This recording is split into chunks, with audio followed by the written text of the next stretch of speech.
Hello friends, welcome back. In this video, I am going to talk about structs in Go programming language. The concept of structs in Go is similar to the concept of structs in C programming language. Structs are nothing but a collection of different typed fields. They are very useful for grouping different data types together in order to form any kind of records.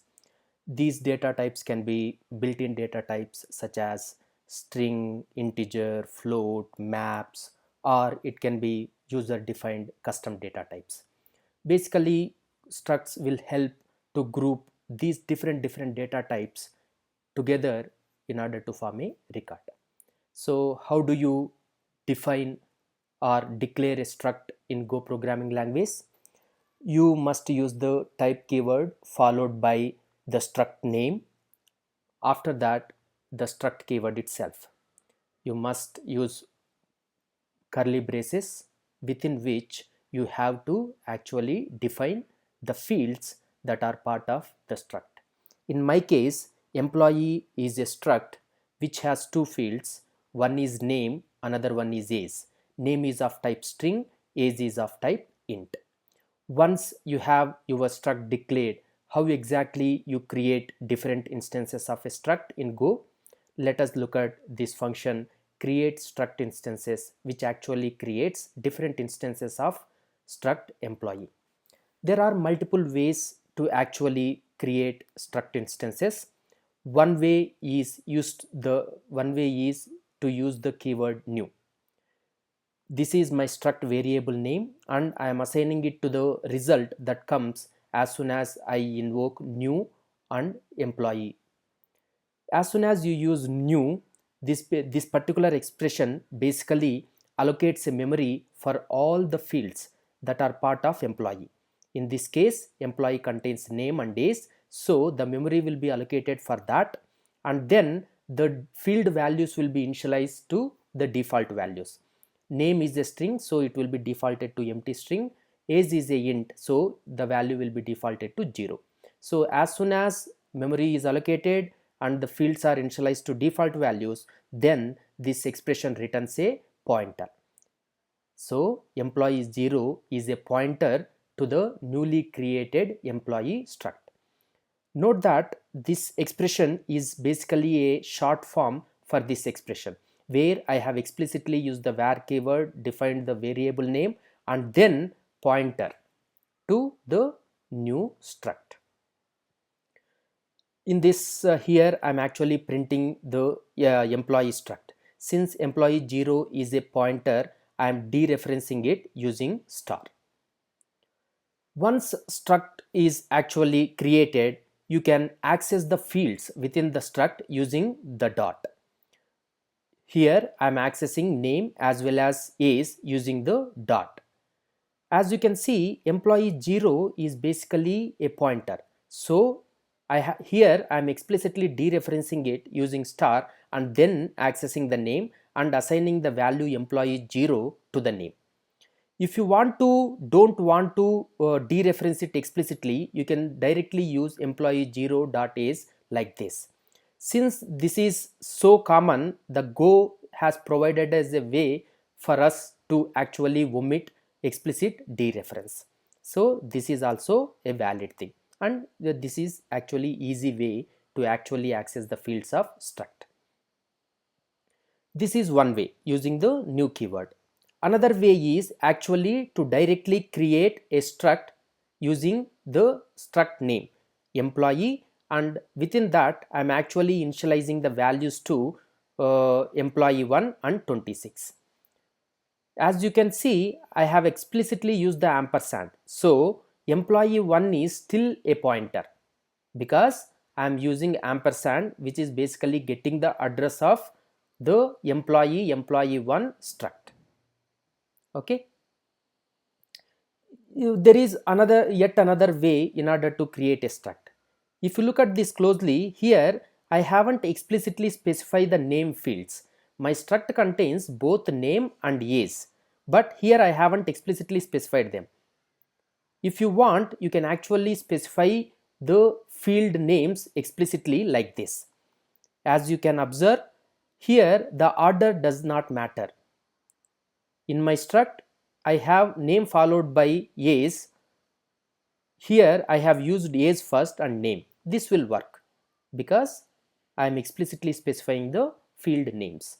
Note that employee 2 here is not a pointer. It represents the entire struct value. I have omitted ampersand here. That is why employee 2 will hold the entire value but not a pointer to it. Here I have used the dot notation to print name and days explicitly. What happens if you actually not specify any of the name fields explicitly? In this case, as you can see, I haven't specified the A's. In that case, the values will be defaulted to. Since A's is an integer, it will have a default value of 0. Now let us look at the following expression. Will this work? Does it make sense to allow the working of this particular expression where I have said employee 4 equal to employee and Siddhe? It will not.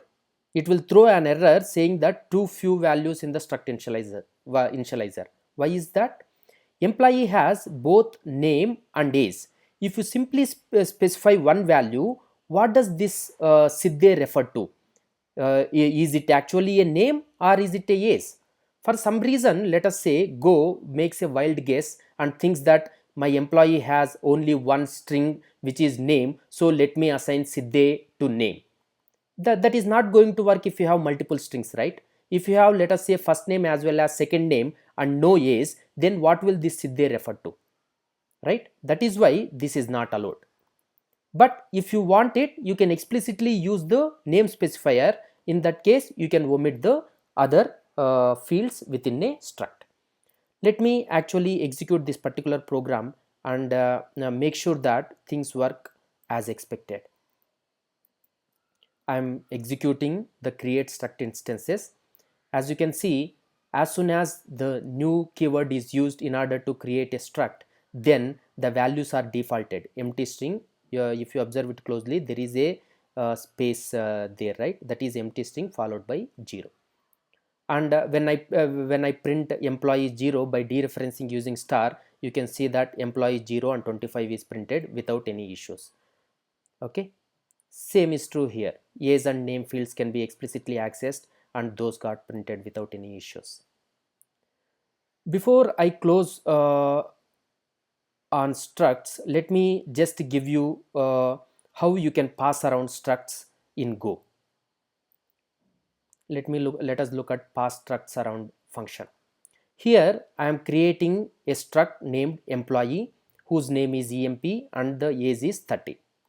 Since emp is basically represents entire struct value, when you pass around that variable to any method which modifies it, then the changes that are made in the method are not going to be reflected here.